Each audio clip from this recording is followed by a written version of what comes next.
Good morning guys, welcome to my new blog. আমরা যখন ব্যাঙ্গালোর আসছিলাম, ট্রেন থেকে এই সুন্দর দৃশ্যটি আমরা দেখতে পাই। এই নদীটির নাম হচ্ছে গোদাবরী।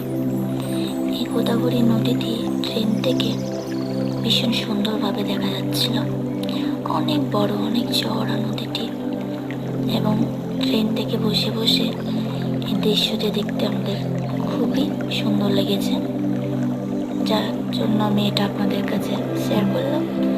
আপনারাও দেখুন, এনজয় করুন, অসাধারণ একটি দৃশ্য।